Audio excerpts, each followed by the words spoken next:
yang menarik bagi saya tadi kan Mas Agus bilang ya bahwa Mas Agus adalah orang pertama yang berkuliah di wilayah desanya Mas Agus itu. Terus yang teman-teman seusianya Mas Agus itu sebagian besar mereka bergerak di bidang apa, bekerja apa atau bagaimana? Pertanian juga Pak. Cuman mereka itu kan rata-rata ya kalau di tempat saya karena di desa lulus SMP SMA mereka udah nikah. Nikah dini kemudian mereka ya bertani karena memang orang tuanya bertani gitu. Cuman saya punya motivasi, saya pengen bertani, pengen mengembangkan pertanian di desa saya dengan cara yang berbeda. Dengan saya sekolah, kemudian saya punya jejaring gitu kan. Nah akhirnya di situ saya membangun sebuah perusahaan di situ. Drop it.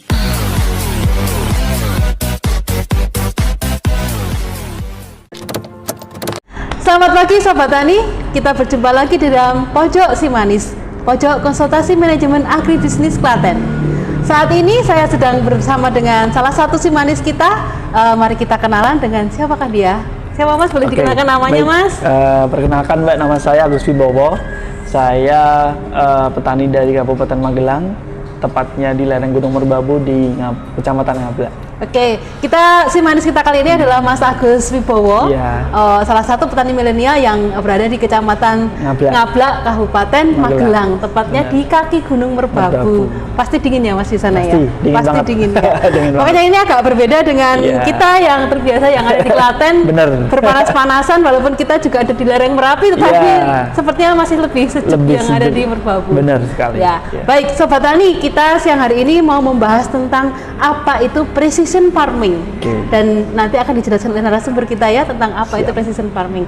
Nah, Mas Agus ini menggeluti bidang pertanian sejak kapan? Saya menggeluti bidang pertanian itu sejak tahun 2017 Mbak. 2017. Waktu itu saya masih jadi mahasiswa karena memang jurusan saya adalah agroteknologi ya, dan linear dengan ilmu yang saya pelajari. Kebetulan bapak saya juga petani gitu kan. Jadi 2017 itu saya berawal dari penelitian. Penelitian saya tentang tanaman kentang, kemudian lokasinya juga di daerah saya, dan saya mencari permasalahan sih apa yang bisa diteliti di tempat saya. Nah, mulai dari itu saya tertarik di dunia pertanian untuk mengembangkan pertanian kentang ya, komoditas kentang di situ. Jadi Mas Agus cari-cari masalah ya, berawal dari cari-cari masalah. Mas Agus ini berawal dari cari-cari masalah, dan mungkin bisa dikatakan Sardana yang kembali membangun desanya ini ya, Mas Agus ini ya. Berawal dari penelitian, kemudian dikembangkan sampai akhirnya menjadi petani yang membudidayakan kentang di wilayahnya sendiri. Ada cerita menarik Mbak. Jadi saya itu adalah orang yang pertama kuliah di desa saya. Wow. Kita kasih tepuk tangan yang meriah. Jadi salah satu beban moral saya adalah ketika saya kuliah, kemudian saya kembali ke desa, saya berniat untuk menjadi petani gitu kan. Nah itu beban moral saya adalah ketika nanti saya jadi petani biasa, image orang terhadap pendidikan itu bakalan rendah. Ngapain kuliah kayak Mas Agus kok ujung-ujungnya juga jadi petani gitu lagi. Kan. Nah dengan itu menjadi salah satu motivasi saya pengen jadi petani tapi yang nggak biasa. Yang beda lah dari yang lain gitu kan. Kemudian saya sekolah di pertanian di agroteknologi, kembali ke rumah, kemudian saya membangun perusahaan pertanian ya. Ya dulunya kecil-kecilan, istilahnya kita punya branding namanya Agro Lestari Merbabu tahun 2017, kemudian kita mendapatkan lisensi surat kompetensi untuk produsen benih kentang bersertifikat. Waktu itu PB Agro Lestari Merbabu. Kemudian tahun 2019 kita legal menjadi PT Mbak, perusahaan. Yang menarik bagi saya, tadi kan Mas Agus bilang ya bahwa Mas Agus adalah orang pertama yang berkuliah di wilayah desanya Mas Agus itu. Terus yang teman-teman seusianya Mas Agus itu sebagian besar mereka bergerak di bidang apa, bekerja apa atau bagaimana? Pertanian juga Pak. Cuman mereka itu kan rata-rata ya kalau di tempat saya karena di desa lulus SMP SMA mereka udah nikah. Nikah dini kemudian mereka ya bertani karena memang orang tuanya bertani gitu. Cuman saya punya motivasi, saya pengen bertani, pengen mengembangkan pertanian di desa saya dengan cara yang berbeda. Dengan saya sekolah, kemudian saya punya jejaring gitu kan. Nah akhirnya di situ saya membangun sebuah perusahaan di situ. Nah ini yang sangat menarik ya, bahwa tadi akhirnya pada akhirnya sih kalau dilihat secara dari jarak jauh, yang kuliah dan yang tidak itu sama-sama bekerja di bidang pertanian. Mungkin yang tidak kuliah di bidang pertanian tadi dia juga cukup untuk memenuhi kebutuhan sehari-harinya. Tetapi pasti akan ada bedanya karena yang kuliah tadi berhasil membangun sebuah perusahaan, bisa dikatakan sekarang PT gitu ya, Mas benar. Ya. Jadi untuk kegiatan PT Mas Agus ini, apakah melibatkan juga teman-teman Mas Agus yang ada di wilayah sekitar tadi? Melibatkan. Jadi kita memang dalam bentuk perusahaan PT ya, Mbak. Cuman kita asasnya masih kemitraan. Kebetulan kita sekarang lagi mengembangkan kentang industri. Kita untuk masuk ke salah satu perusahaan besar di Indonesia ya. Untuk chip stock, untuk buat keripik kentang. Nah, kita melibatkan saat ini kurang lebih 270 petani dengan luasan kita tanam sekitar 50 hektar. Itu yang ada di desanya Mas Agus itu ya? Jadi kita memang istilahnya bergerak untuk bermanfaat di masyarakat di sekitar. Jadi dengan adanya kita membuat perusahaan itu, banyak petani atau masyarakat di sekitar yang terbantu, mulai dari akses permodalan, kemudian dari akses market kita pasar juga carikan karena memang kalau ke pabriknya kita udah prosesnya B2B ya, nggak bisa perorangan masuk, tapi harus perusahaan atau kelompok tani ataupun korporasi yang bisa mengelola banyak petani mitra, kemudian kita kerjasama dengan pabrik gitu. Ini yang menarik itu bahwa anak muda mau terjun dan mau bersusah payah di bidang pertanian, membuat PT, membuat perusahaan itu mungkin dari sisi administrasi yang harus dipenuhi dan lain-lain itu bukan hal yang mudah, atau banyak orang yang nggak setia dalam prosesnya itu tadi. Benar sekali. Nah, yang mendorong Mas Agus untuk sampai akhirnya jadi sebuah PT, artinya perusahaan yang legal dan itu terinstitusi lah, seperti itu. Hal yang seringkali dilewatkan oleh para petani kita. Benar sekali. Yang mendorong Mas Agus bisa melangkah sampai ke situ. Jadi saya ingat ya, jadi salah satu kekuatan kita, baik itu di pertanian, peternakan ataupun hal lain yang berkaitan dengan pangan ya. Salah satu kekuatan itu adalah ketika kita berkorporasi, Mbak. Jadi korporasi pertanian itu kan ada banyak ya. Ada bentuk PT, ada bentuk kelompok tani, ada gapoktan, ada koperasi dan lain sebagainya. Kenapa saya pertama kali membangun perusahaan dalam bentuk PT? Karena ketika saya membentuk PT ini manajemennya lebih mudah daripada kelompok ataupun koperasi dan lain sebagainya ya. Karena kita punya wewenang untuk manajemen mengaturnya lebih mudah gitu. Cuman memang kita walaupun PT kerjasama dengan kelompok tani, dengan gapoktan gitu, bahkan sekarang kita juga bikin koperasi, Mbak.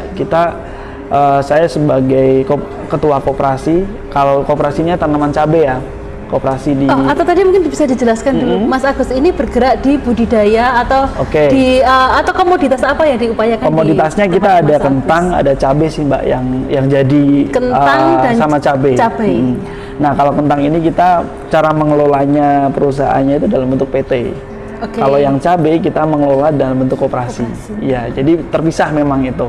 Secara konsep dan lain sebagainya juga berbeda itu.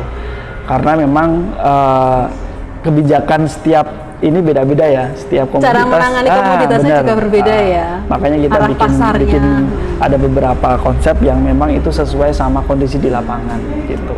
Terus Mas Agus, biasanya yang menjadi kendala petani itu kadang-kadang adalah konsistensinya dalam menjaga kualitas.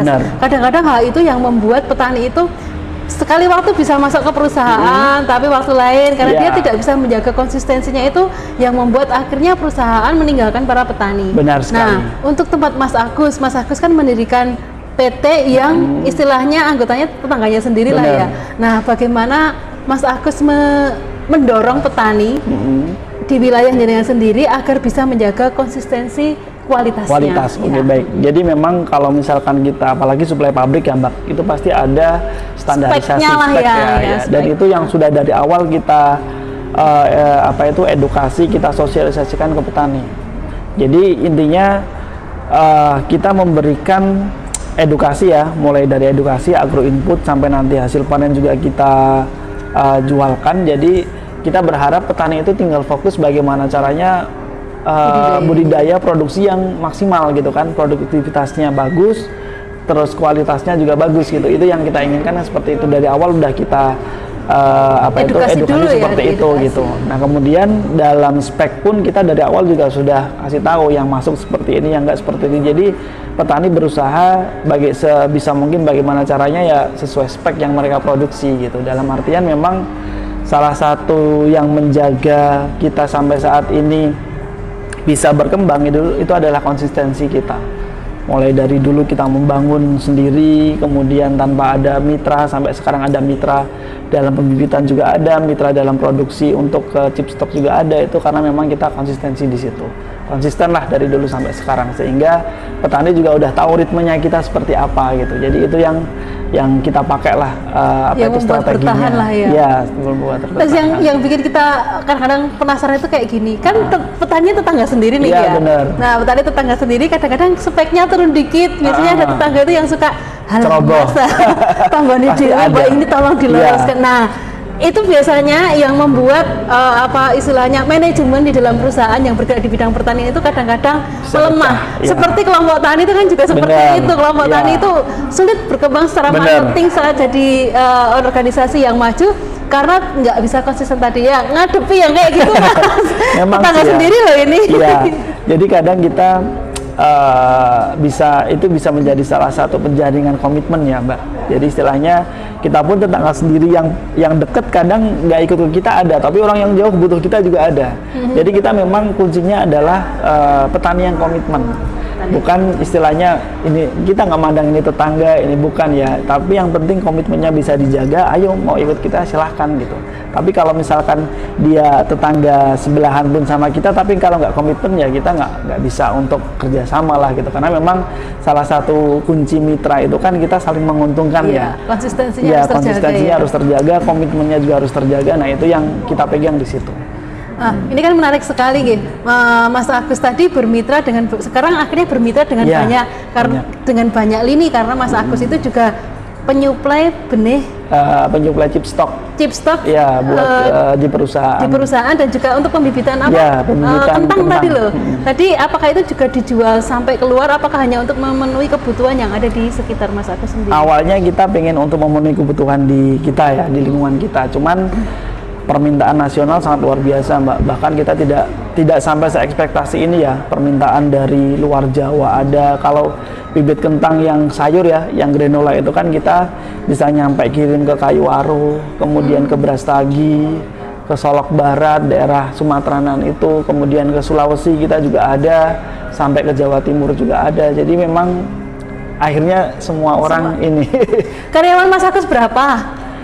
Tim kita ada sekitar 20 orang, Mbak. 20 orang ya. Itu mencakup di manajemen, pemasaran, ya, sampai sama produksi. Terus kemudian pendampingan ke petani itu melibatkan siapa, Mas, untuk menjaga konsistensi kita ada mereka? Ada timnya, Mbak. Tim lapangan ya, gitu tim ya, lapangan. Seperti itu ya, tim Jadi lapangan. Kita ada tim gudang, quality control ada, tim budidaya pendampingan budidaya ada, administrasi, finance juga ada semua gitu. Jadi memang ya kita bikin komunitas akhirnya, ekosistem lah akhirnya. Ya. Korporasi pada akhirnya membuat korporasi. Nah, ini mungkin yang tadi kita di awal mengatakan precision farming gitu ya. Ya ini yang membedakan bertani secara tradisional dengan bertani yang secara modern dan terbukti di tangan orang yang tepat.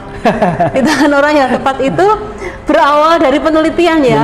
Mas Agus cari masalah itu tadi lah. Akhirnya Mas Agus juga memberikan solusi bagi para petani yang ada di sekitarnya. Tadi kita udah ngobrol banyak nih sama Mas Agus nih, dan sepertinya itu menyenangkan. Setiap tahun itu hampir banyak kelompok tani itu pasti nyari-nyari tempat untuk sekedar studi tiru, kunjungan belajar dan lain sebagainya. Kadang-kadang tidak selalu harus komoditas yang sama, tetapi bagaimana manajemen di tempat itu atau membangkitkan semangat. Kalau kami mau datang ke tempat Mas Agus, boleh. Nama PT-nya apa atau kami harus ke sana, itu alamatnya di mana? Gitu. Baik. Jadi kita PT-nya adalah PT Agrolestari Merbabu. Alamatnya kita ada di Dusun Klagon, di Desa Sumberjo, Kecamatan Ngablak, Kabupaten Magelang, di lereng Gunung Merbabu ya pastinya itu. Nah itu kita sangat terbuka sekali buat teman-teman yang mau belajar, mau sharing. Kita juga masih belajar ya Mbak. Jadi kita istilahnya kalau ada orang baru pun kita sangat terbuka sekali.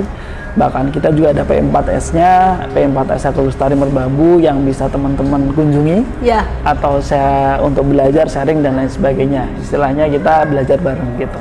Oke, jadi untuk para kelompok-kelompok tani, KTNA dan lain sebagainya yang butuh tempat untuk kunjungan, salah satunya menjadi alternatif. Benar. Nah, saya membutuhkan closing statement nih dari Mas Agus untuk memberikan semangat kepada generasi muda yang nantinya harapannya semuanya menjadi petani milenial dan fungsi penting pendidikan di dalam proses hidup Mas Agus sampai menjadi seperti ini. Baik, terima kasih. Jadi kalau misalkan proses pentingnya pendidikan, memang dari dulu awal saya berkeinginan tidak untuk bekerja ya Mbak sebagai karyawan, PNS atau apa gitu. Dan kebetulan orang tua saya itu juga tidak menuntut saya seperti itu. Jadi teman-teman yang sekarang mungkin lagi menempuh pendidikan ataupun yang lagi kuliah, jangan terlalu fokus pada pendidikan adalah untuk mencari kerja. Tapi kalau menurut saya pendidikan adalah untuk mencari pengalaman dan mencari pengetahuan yang nantinya bisa kita kembangkan, bisa kita eksplor di dunia kita masing-masing gitu kan. Jadi saya yakin tempat teman-teman itu, baik itu di desa maupun di kota, itu ada potensi. Tinggal teman-teman bisa sepintar-pintarnya untuk mengenal potensi apa yang ada di daerah teman-teman semua. Pasti ada potensi dan di situ bisa dikembangkan, entah dari pertaniannya, entah dari wisatanya ataupun yang lainnya, pasti itu ada di setiap daerah gitu. Nah, kemudian kalau untuk kata-kata ya atau closing statement yang selalu melekat pada saya adalah sebaik-baik manusia adalah yang bermanfaat untuk orang lain. Makanya dalam hal apapun saya mengerjakan sesuatu ya, baik itu di bisnis ataupun di yang lainnya, itu adalah ketika bermanfaat orang lain, itu adalah yang terpenting buat saya gitu. Nah, kemudian pesan untuk teman-teman anak muda yang mau terjun di dunia pertanian atau ini yang penting. Dunia apapun ya, bisnis. Jadi kalau misalkan anak sekarang itu adalah lakukan hal yang terkecil yang kalian bisa. Jangan cuman kalian banyak retorika, banyak angan-angan, tapi kadang hanya sebatas mimpi atau sebatas angan-angan. Kalian tidak ada tindakan, itu sama aja. Yang paling bagus adalah ketika kalian punya ide, lakukan hal sekecil mungkin dari ide yang kalian pikirkan. Jadi intinya kalau bahasanya itu kan jangan terlalu banyak berangan-angan tapi lakukan tindakan gitu kan. Jadi jangan terlalu ketika kalian di dunia pertanian, saya pengen jadi pengusaha pertanian tapi bingung mau dari mananya gitu.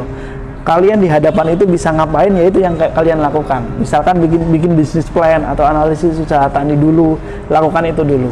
Jadi jangan cuman menjadi suatu angan-angan atau suatu bayangan gitu kan, tapi nggak ada tindakan, itu hal yang kosong menurut saya. Atau ketika kamu bermimpi, setelah bangun jalanlah. Iya, gitu ya? benar. Gitu ya Mas ya. Jangan mimpi, bangun, tidur lagi. Tidur lagi. Tapi ketika kita bermimpi, bangun dari mimpi, kita jalan. Nah, gitu itu. aja. Nah, itu menarik sekali pembicaraan kita siang hari ini bersama narasumber kita, si Manis kita kali ini, dan kita merasa bersyukur bahwa ada anak muda yang masih mau terjun di bidang pertanian dan ternyata menjadi bisnis yang sangat menjanjikan, dan mereka bertanggung jawab pada kedaulatan pangan di negara kita. Maka kami mengucapkan terima kasih Mas Agus atas kunjungannya di Pojok Si Manis. Nanti kita akan berjumpa di Pojok Si Manis selanjutnya. Dan sebagai akhir dari pertemuan kita selalu mendengungkan kerja keras, kerja cerdas, kerja ikhlas. DKPP Klaten, pelayanan prima, petani sejahtera. Terima kasih. Sama-sama. Terima kasih Mas. Ya, sama-sama Mbak.